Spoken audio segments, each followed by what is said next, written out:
तो भाई welcome to Parvesh maths classes. तो भैया आज कल हमने क्या किया था बेटा, क्वेश्चन किए थे based on LCM and HCF, है ना। चलो कल मैंने एक बात बताई थी, जब भी कभी बोले find the smallest number which divided by this, तो क्या निकालते थे, एलसीएम। जब भी बोले find the largest number which can divided these, तो क्या निकालते थे, एचसीएफ। एक बेटा क्वेश्चन और है, जरा वो करना है, ठीक है। लास्ट क्वेश्चन इस टाइप का क्वेश्चन लिखो, find the smallest number, find the smallest number. अब देखता हूं आप क्या, आपकी सोच देखता हूं क्या होगी। Find the smallest number which leaves remainder 5। Find the smallest number which leaves remainder 5 when divided by 12 and 18 in each case। Question clear है। Find the smallest number which leaves remainder 5 when divided by 12 and 18। जब उस number को 12 से divide करूं तो भी reminder कितना है, 5। और जब उस नंबर को 18 से डिवाइड करूं तो भी रिमाइंडर कितना है, 5। अब जरा दिमाग पे जोर डालो और करने की कोशिश करो। तो बेटा मुझे निकालना क्या था, मुझे एक वो नंबर निकालना है जो सबसे छोटा हो और जिसको 12 से डिवाइड करूं तो भी रिमाइंडर 5 आए और 18 से डिवाइड करूं तो भी रिमाइंडर क्या है, 5 आए। तो मुझे एक ऐसा नंबर निकाला जो इन दोनों से डिवाइड हो और डिवाइड करने पे क्या है, रिमाइंडर 5। तो इस टाइप के कॉन्सेप्ट में क्या निकालते थे, एलसीएम या एचसीएफ, एलसीएम निकालते थे। तो चलो सबसे पहले क्या करेंगे, हम क्या निकालेंगे, 12 के प्राइम फैक्टराइजेशन करेंगे। 12 के प्राइम फैक्टराइजेशन करूंगा 2 की स्क्वायर इंटू 3। 18 के प्राइम फैक्टराइजेशन कितने आ रहे हैं, 2 इंटू 3 स्क्वायर। अच्छा इनका एलसीएम कितना आ गया, 2 स्क्वायर इंटू 3 स्क्वायर कितना आ गया, 4 इंटू 9 72। अबे और 36 36 आ गया, ठीक है। तो 36 वो नंबर है, वो स्मॉलेस्ट नंबर है जो 12 से भी डिवाइड होता है और 18 से भी डिवाइड होता है। बट मुझे क्या चाहिए, मुझे वो नंबर चाहिए जिससे 12 को भी डिवाइड करूं तो रिमाइंडर 5 आए, जिसको 18 से भी डिवाइड करूं तो रिमाइंडर कितना है, 5। अब बताओ इसमें प्लस करेंगे या माइनस, सीख गए। अब दिमाग चला। कल क्या हो रहा था कि find the smallest number which increased by 5, तो उसमें क्या कर रहा था, माइनस कर रहा था। अब क्या कर रहा हूं, प्लस करना, रिमाइंडर चाहिए ना, है ना। कल हमने जो लास्ट क्लास में हमने क्वेश्चन किया था वो ये था, फाइंड द, पहले मैं इसकी बात कर लेता हूं। तो देयरफॉर जो हमारा रिक्वायर्ड नंबर हो गया वो तुम्हारा क्या हो जाएगा, जितना रिमाइंडर चाहिए उतना प्लस कर दो, दैट इज 40। क्या आपका यही आंसर आया। अब आपको समझ में आ गया कहां पे एलसीएम निकालना है, कहां पे एचसीएफ निकालना है। कल जो लास्ट क्लास में हमने क्वेश्चन किया था वो कुछ इस टाइप का क्वेश्चन था, find the smallest number which increased by 5 divided by this and this. जिसमें 5 ऐड करूं तो वो क्या हो जाए, इन दोनों से डिवाइड। तो सेम वही उसमें क्या निकाला था, एलसीएम निकाला था और उसमें क्या कर दिया था, 5 माइनस कर दिया था। अब आगे चलते हैं इस टॉपिक से। अब मुझे ना एक बात का जवाब दो भैया, मैंने तुम्हें कंपोजिट नंबर बताए थे, क्या होते हैं, कौन से होते हैं, जो प्राइम नंबर से अलग होते हैं, या हम ऐसे भी कह सकते हैं जिनके मोर देन 2 फैक्टर होते हैं एक्सेप्ट 1 और इटसेल्फ। कुछ याद आई बात, सबको पता है। आपकी बुक का एक क्वेश्चन है, बहुत ही प्यारा क्वेश्चन है, मुझे अपनी एक एनसीईआरटी दो। क्वेश्चन है ये, क्वेश्चन आपकी बुक का है ये, एक्सप्लेन व्हाई, क्वेश्चन नंबर 6 है आपकी बुक का 1.1। Explain why, explain why 7 into 11 into 13 plus 13। एक और है, मैं इसी की बात कर लेता हूं। Explain why is composite number.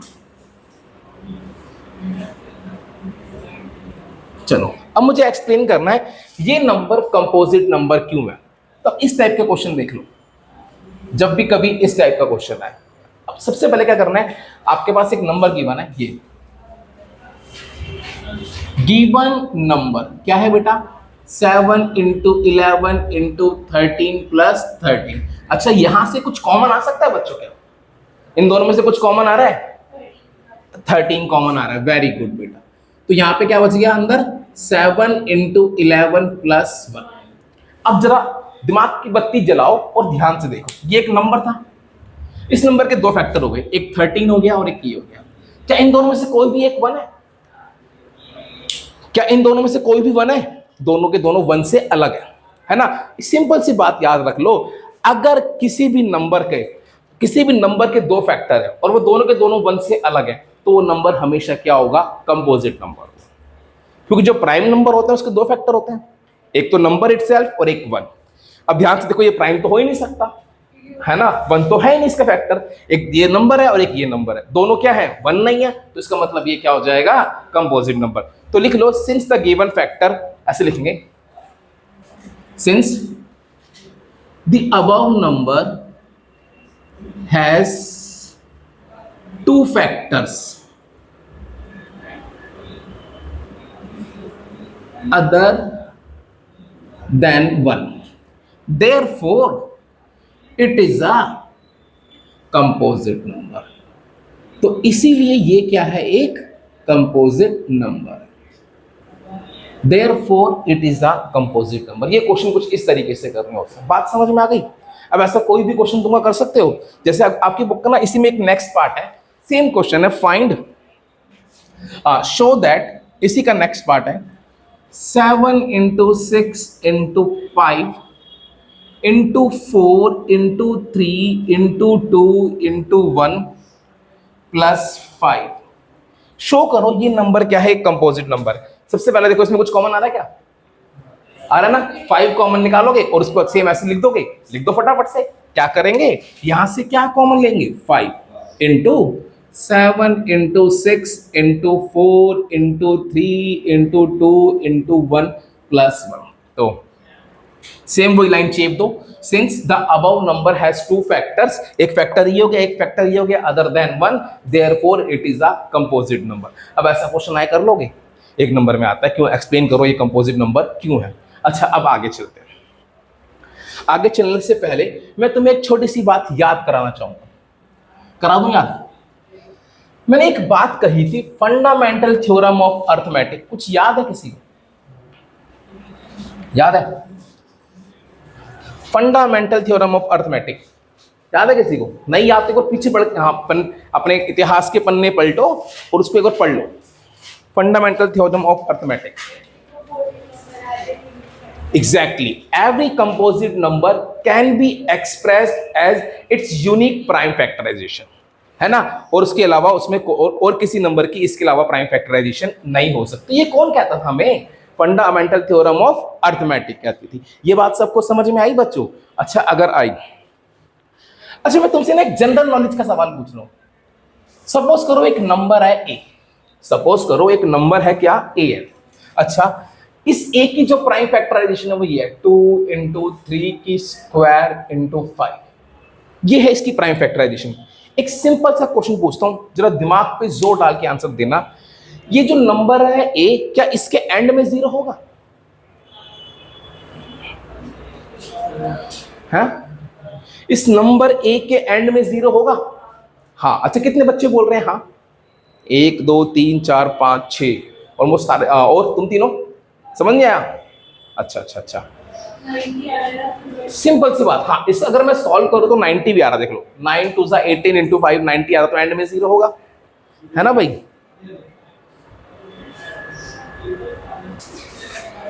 चलो हाँ, तो भाई इसके एंड में 0 आ रहा है, हमने सॉल्व करके देख लिया कितना आ रहा है, 90 आ रहा है, तो एंड में क्या आ रहा है? 0 आ रहा है। अच्छा एक तो आपने मल्टीप्लाई कर लिया, अब क्या तुम बिना मल्टीप्लाई करे सोच सकते हो इसके एंड में 0 आएगा कि नहीं आएगा? अच्छा बिना मल्टीप्लाई करे नहीं सोच सकते, लेकिन बेटा आज के बाद सोच लोगे। एक राज की बात बता रहा हूं, किसी भी नंबर के प्राइम फैक्टराइजेशन में अगर आपके पास 2 आ जाए और 5 आ जाए, तो उनको मल्टीप्लाई करने पे हमेशा 10 बनेगा। और किसी भी नंबर को 10 से मल्टीप्लाई कर लो भैया, उसके एंड में तो 0 आएगा ही आएगा। दुनिया का कोई भी नंबर है देख लो, आएगा ना? बात समझ में आ गई ना? तो अब करना क्या है, बस चेक करना है कि उस नंबर की प्राइम फैक्टराइजेशन में क्या 2 और 5 है।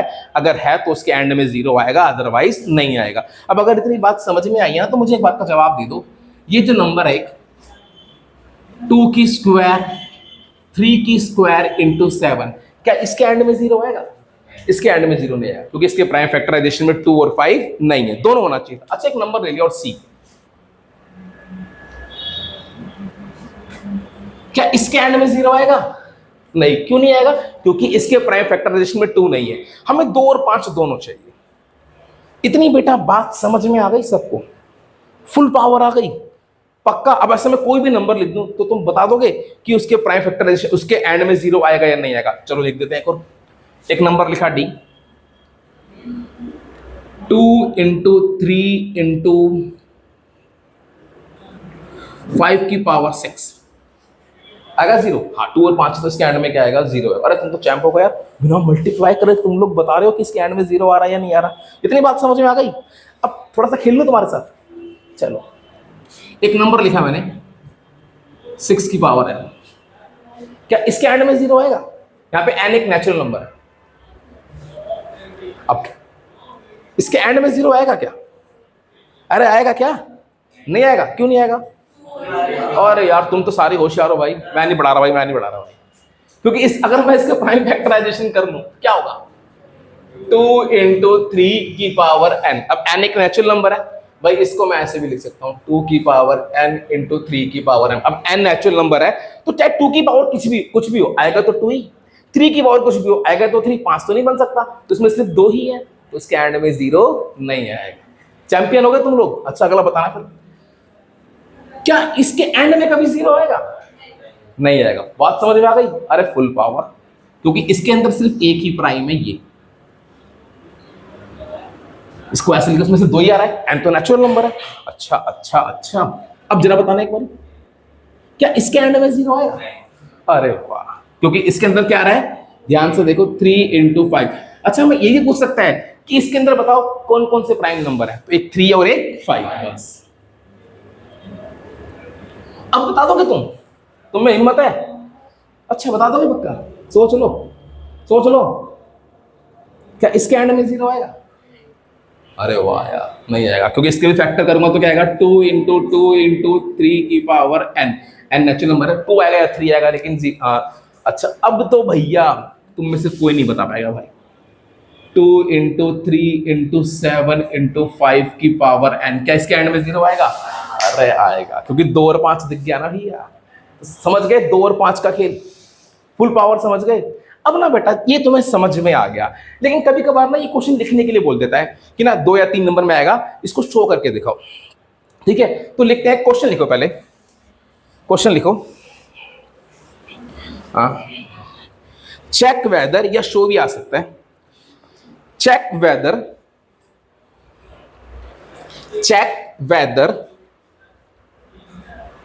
6 की पावर n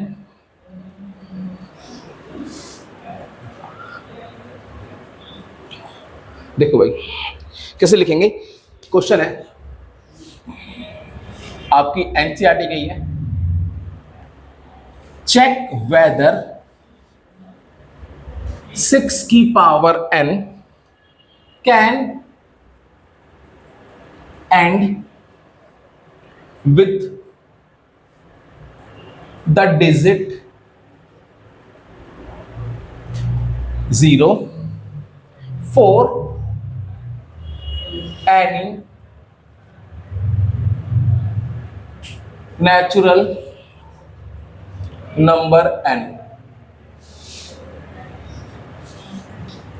ये क्वेश्चन है, चेक वेदर 6 की power n can end with the digit 0 for any natural number n। ये क्वेश्चन है। अब इस क्वेश्चन में बट अब ये आपको पता तो लग गया कि इसके एंड में 0 नहीं आएगा। अभी लिखना कैसे है वो मैं आपको बताता हूं, ठीक है। चलो, तो भाई देखो, अगर ये क्वेश्चन 2 या 3 नंबर में आए तो उसे कैसे लिखना है। चलो, हाँ, चेक वेदर 6 की power n can end with the digit 0 for any natural number n। Check करना है क्या ये कभी 0 पे एंड होगा n की किसी वैल्यू पे। अभी हम सीख चुके हैं कि 0 पे एंड नहीं होगा, हमको पता लग चुका है। ठीक है, तो अब जरा इसे कैसे लिखेंगे हम पहले बताते हैं। इफ 6 की power n for any natural number n, एक मिनट पहले देख लो फिर नोट कर लेना। इफ 6 की power n for any natural number n were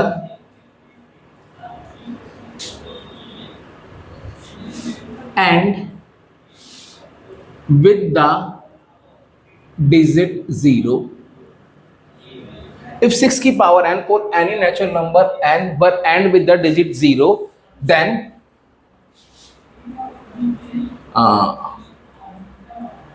prime इसका मतलब है अगर 6 की पावर n की किसी वैल्यू के लिए 0 पे खत्म होता है, देन प्राइम फैक्टराइजेशन of 6 की power n must contain 2 and 5 as its prime factors। यहां तक सारी बात समझ में आई?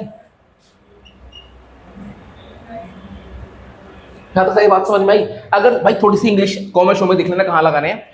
If 6 की power n for any natural number n were end with the digit 0, then prime factorization of 6 की power n must contain 2 and 5 as its prime factors। ये बात समझ में आ गई, तभी तो ये 0 पे एंड होगा। बट अब ध्यान से देखो, 6 की power n is equal to क्या होता है? 2 की पावर 2 इंटू 3 की पावर n। इसे मैं कैसे लिख सकता हूं? 2 की पावर n 3 की पावर n, ठीक है भाई। बट 6 की power n is equal to 2 की पावर n 3 की पावर n, तो देयरफॉर 6 की power n does not contain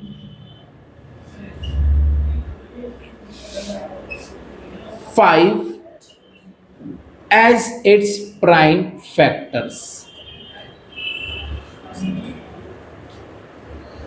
ठीक है, क्योंकि इसमें 5 नहीं है। एंड आप ये लाइन ऐड कर सकते हो, फंडामेंटल थ्योरम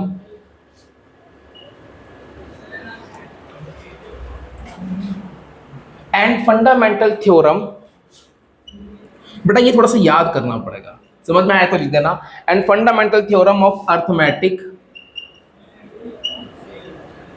ये हमें गारंटी देती है, fundamental theorem of arithmetic guarantees that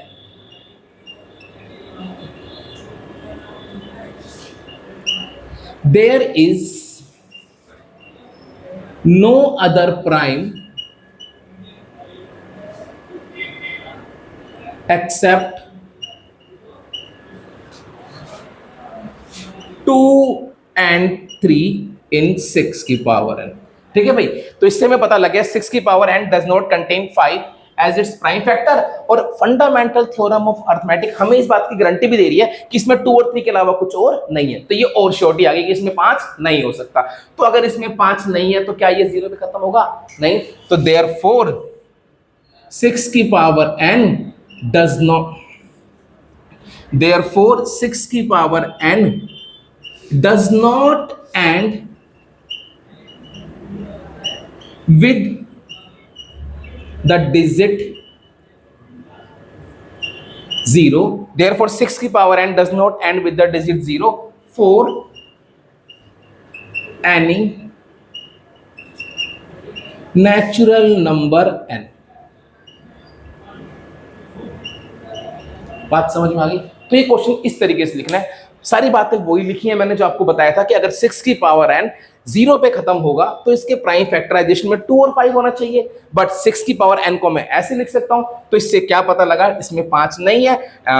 but 6 की power n does not contain 5 as its prime factor and fundamental theorem of arithmetic guarantees that there is no other prime 2 और 3 के अलावा। तो इससे और प्रूफ हो गया कि 5 नहीं है। तो इसका मतलब 6 की power n does not and with the digit 0 for any natural number n। तो अगर 2 या 3 में आएगा तो ऐसे लिखना है। बात समझ में आ गई? अब कुछ नहीं करना है, एक बार इसे लिख लो, फिर मैं तुम्हें इसका फॉर्मेट समझा रहा हूं। पहले इसको नोट कर लो, आप लोग सारे नोट कर लो इसको फटाफट से। चलो बेटा, अब मैं आपको एक क्वेश्चन दे रहा हूं बिल्कुल सेम, इससे मिलता जुलता। मैंने 6 की पावर n की जगह क्या कर दिया, 4 की पावर n। बेटा बहुत इंपॉर्टेंट क्वेश्चन है, एक बार जरा इसको आप अपनी समझ से लिखने की कोशिश करो। देखो भाई, ऐसे क्वेश्चन की एक छोटी सी ट्रिक बता रहा हूं। मैंने बोला 4 की पावर n, आपने ये वाला फॉर्मेट याद कर लिया है ना। सबसे पहले कुछ नहीं करना, यहां पर 6 की पावर n की जगह आ जाएगा 4 की पावर n। If 4 की power n for any natural number n were end with the digit 0, then prime factorization of 4 की power n must contain 2 and 5 its prime factor, but 4 की power n is equal to हो जाएगा 2 into 2 की power n, और इसको मैं क्या लिख दूंगा, 2 square की power n, that is 2 की power 2n। लिख दिया। अब इससे पता लगता है इसमें सिर्फ 2 एज अ प्राइम फैक्टर, तो क्या इसमें 5 है? नहीं। तो therefore 4 की power n does not contain 5 as its prime factors, and fundamental theorem of arithmetic guarantees that there is no other prime except 2 in 4 की power n। तो therefore 4 की power n does not end with the digit 0 for any natural number n। याद हो गया? याद हो गया? अच्छे से हो गया? एक और करके दिखाओ मुझे, एक और लिखो ताकि तुम्हारी प्रैक्टिस हो जाए। लिखो, चेक वेदर 15 की power n can end with the digit 0 for any natural number n। करो। हाँ तो भाई इसमें क्या करेंगे, सेम हुई, यहां पर 4 की जगह क्या आ जाएगा, 15 की पावर n। अच्छा, अब लिखने में कोई दिक्कत हो रही है? अब पैटर्न याद हो गया ना? अब तो याद, अब तो नंबर पक्के, फिर जो भी आया 2 या 3 में लिख दोगे ना पक्का। बस जाने से पहले एक बार इसको पढ़ लेना पैटर्न को। ये तो होगी, मतलब एक लेटर बना दिया, फिल इन द ब्लैंक्स, इसको हटा के बस नाम चेंज कर दो। यहां पर क्या आ जाएगा, 15। अब इसके बाद if 15 की power n for any natural number n were end with the digit 0, then prime factorization of 15 की power n must contain 2 and 5 as its prime factor, but 15 की power n is equal to कितना हो जाएगा, 3 into 5 की power n। तो इसे क्या लिख देंगे, 3 की पावर n into 5 की पावर n। तो therefore 15 की power n does not contain, यहां पर अब 2 आ जाएगा। वेरी गुड, समझ गए ना? 2 as its prime factor, and fundamental theorem of arithmetic guarantees that there is no other prime except 3 and 5, है ना, in 15 की पावर n। so 15 की power n does not end with the digit 0 for any natural number n। लिखना आ गया भाई, ये पक्का आ गया? चलो ठीक। अब एक छोटी सी बात और पढ़नी है आज। अभी मैंने आपको application of LCM and HCF सिखाया था ना, ऐसी इनकी एक एप्लीकेशन और है, जरा वो भी सीख लो, कभी कभार आ जाती है एग्जाम में।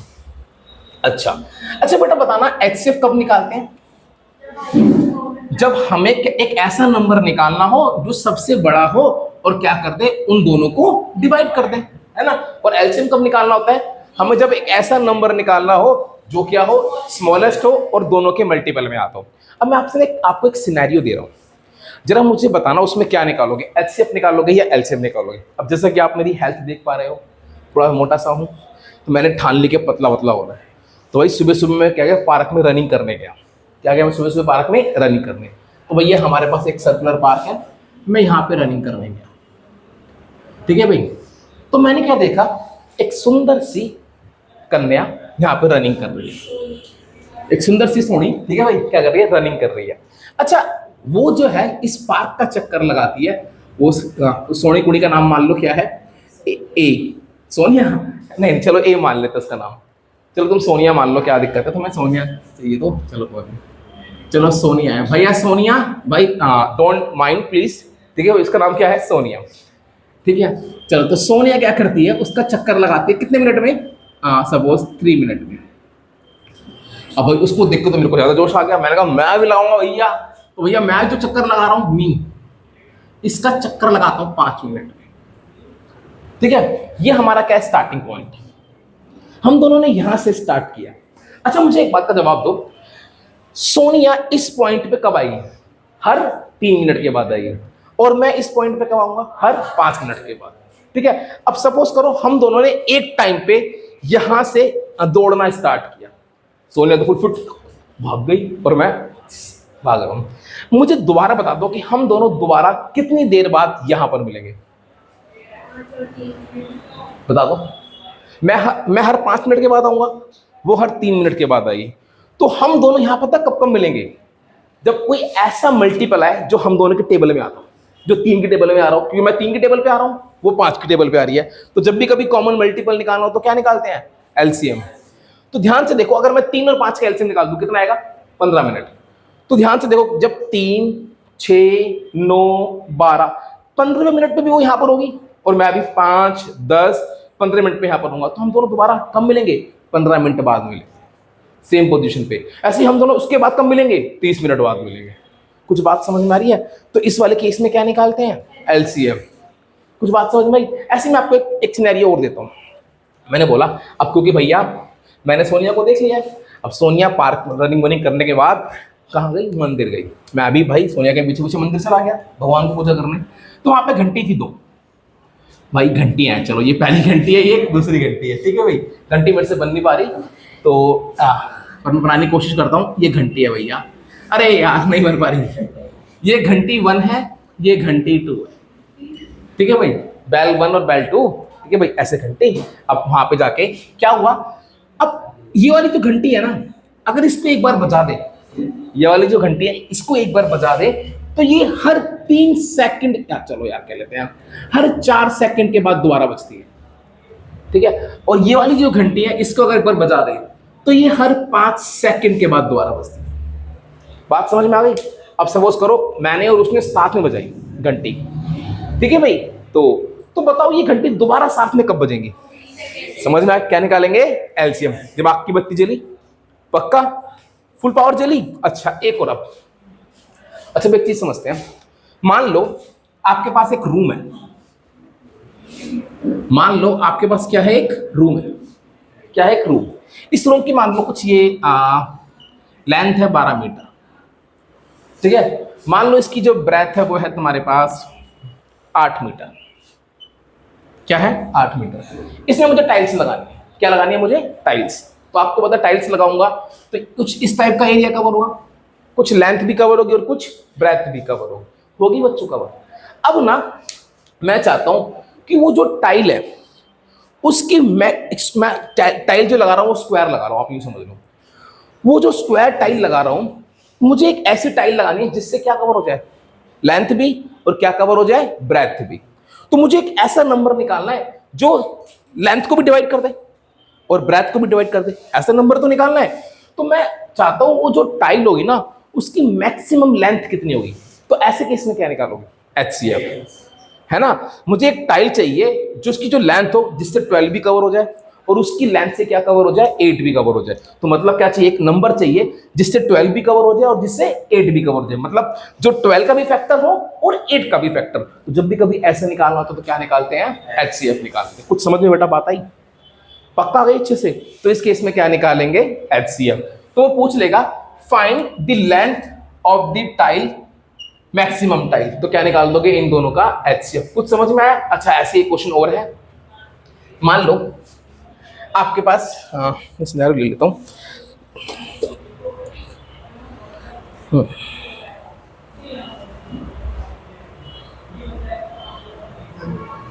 सीधा तुम एक क्वेश्चन करो सीधा अपनी एनसीईआरटी का, तो तुम्हें समझ में आएगा कि तुम्हें क्या निकालना है, एलसीएम निकालना है या एचसीएफ निकालना है। आपकी एनसीईआरटी का क्वेश्चन है, करो। क्वेश्चन नंबर 7 मैं बोलता हूं, लिखो। क्वेश्चन है, तो ये रखना पड़ा, जब भी कभी इस टाइप की सेंस आए ना तो एचसीएफ निकालना है, और जब भी कभी मल्टीपल निकालने की सेंस हो तो क्या निकालना है, एलसीएम निकालना है। जरा एक क्वेश्चन करते हैं, क्वेश्चन टाइल वाला दोबारा बता दूं। मान लो एक रूम है, ये उसकी लेंथ है 12 मीटर, ये उसकी ब्रेथ है 8 मीटर। लेंथ ही होती है, ब्रेथ ही होती है, ठीक है भाई। अच्छा मुझे इस रूम में टाइल्स लगानी है, और टाइल्स मुझे लगानी है स्क्वायर टाइल्स लगानी है। तो उस स्क्वायर की टाइल, उस टाइल की मैक्सिमम लेंथ कितनी लूं, उस टाइल की मैक्सिमम लेंथ क्या होगी जो इस रूम, सारे रूम को कवर कर लेगी और लेंथ को भी और ब्रेथ को भी कवर कर लेगी। बात समझ में आ गई? मुझे एक ऐसी टाइल निकालनी है, एक टाइल की ऐसी लेंथ निकालनी है जिससे लेंथ भी कवर हो जाए और ब्रेथ भी कवर हो जाए। तो इस केस में बेटा क्या निकालेगी, एच से भी तो निकालेगी जिससे लेंथ भी कवर हो रही है और क्या हो रही है, ब्रेथ भी कवर हो रही है, ठीक है। बाकी और साइंस देखो धीरे धीरे पता लग जाएगा। नहीं एक टाइल नहीं, बहुत टाइल तो बहुत सारी लगेगी ना बेटा, बट मुझे टाइल ऐसे लगानी जिससे लेंथ भी कवर हो जाए और ब्रेथ भी कवर हो जाए। Find the length of the largest tile which can cover the whole area. तो उसमें क्या निकालेंगे, इसका और इसका एचसीएफ निकालेंगे। मैं एक क्वेश्चन दे रहा हूं, करो। आपकी बुक का एक क्वेश्चन है, there is a circular path, लिखो there is a circular path around a sports field. There is a circular path around a sports field, full stop. Sonia takes, अच्छा सोनिया बुक में लिखा हुआ नाम, तभी तूने बुक से बोला था। Sonia takes 18 minutes to drive 1 round of the field. Sonia takes 18 minutes to drive 1 round of the field, comma, while Ravi takes 12 minutes for the same. While Ravi takes 12 minutes for the same, full stop. Suppose they both start at the same point and at the same time and go in the same direction.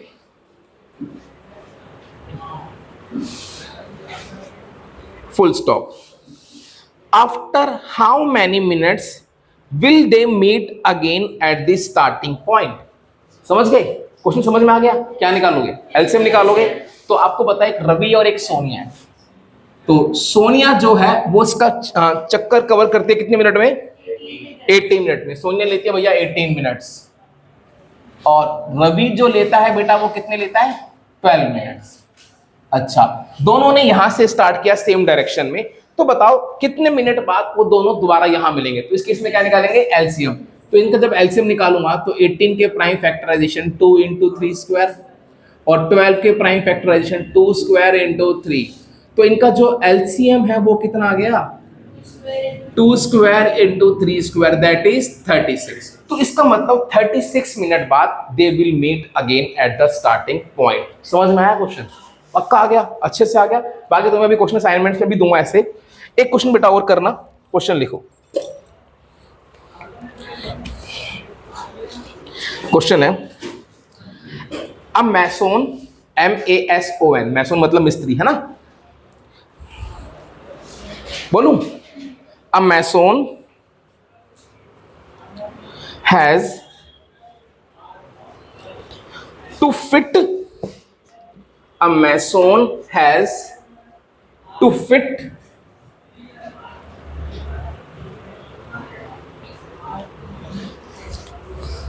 a bathroom with square marble tiles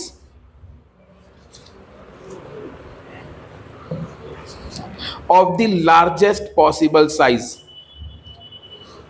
A mason has to fit a bathroom with square marble tiles of the largest possible size. Full stop. The size of the bathroom is 10 feet by 8 feet. ये उस bathroom का size है। चलो, full stop. What would be the size? What would be the size in inches of the tile required? Repeat कर रहा हूं, what would be the size in inches of the tile required that has to be cut and how many such tiles are required? समझ में आ गया? Repeat करूं क्या? दोबारा repeat कर देता हूं। क्या था? मैं दोबारा रिपीट कर रहा हूं, a mason has to fit a bathroom with square marble tiles of the largest possible size, full stop. The size of the bathroom is 10 feet by 8 feet, full stop. What would be the size in inches of the tile required that has to be cut and how many such tiles are required? Question समझ में आ गया? अब जो bathroom है उसका size कितना है? 10 feet by 8 feet। अब उसने बोला जो टाइल लेना उसका साइज कितना कट करे, मतलब टाइल की लेंथ कितनी कट करे जिससे ये पूरा का पूरा क्या हो जाए, बाथरूम कवर हो जाए। तो मुझे जो टाइल चाहिए उसकी लेंथ चाहिए ऐसी जिससे ये लेंथ भी कवर हो जाए और क्या हो जाए, ब्रेथ भी कवर हो जाए। यही तो है, यही तो बोला इस टाइप के क्वेश्चन में। तो इस टाइप के क्वेश्चन में क्या निकालूंगा, इसका HCF निकालूंगा। चलो, तो अगर मैं इसके HCF की बात करूं तो 10 के प्राइम फैक्टर से कितने हो जाएंगे, 2 into 5, 8 के प्राइम फैक्टराइजेशन 2 की क्यूब। तो इसका जो HCF है वो कितना हो गया, 2। तो इसका मतलब जो हमें साइज ऑफ टाइल निकालना है वो किसमें निकालना है, इंचेस में निकालना है। तो therefore side of the tile, therefore side of the tile is 2 feet और 1 फीट में 12 इंचेस होते हैं। 2 into 12 दैट इज 24 इंचेस। कुछ बात समझ में आई फटाया भाई? अब मुझे क्या बोला कि ऐसी कितनी टाइल्स लगेंगी, ये तो एक्स्ट्रा क्वेश्चन बोल दिया। अब ये तो बेसिक क्वेश्चन हम बचपन से पढ़ते आ रहे हैं। नंबर ऑफ टाइल्स निकालने के लिए इस क्वेश्चन में क्या करूंगा, इसके एरिया को टाइल के एरिया से डिवाइड कर दूंगा। अब लिखो भाई next, number of tiles equals to क्या हो जाएगा, एरिया ऑफ बाथरूम यानी 10 into 8 upon area of tile. Tile कैसी, स्क्वायर है तो side square. 2 5s are 10, 2 4s are 10, तो 5 4s are 20 आंसर। तो इस टाइप की जहां पे चीजों को डिवाइड करना होता है तो उस टाइप की चीजें में क्या निकालते हैं हम लोग, HCF निकालते हैं। बात समझ में आ गई? तो भाई ये था तुम्हारा यहां तक का टॉपिक LCM और HCF वाला। अब इस चैप्टर का एक टॉपिक और रह गया, वो नेक्स्ट क्लास में खत्म हो जाएगा और ये चैप्टर भी खत्म। तो आज के लिए इतना ही, मिलते हैं फिर नेक्स्ट क्लास में, बाय।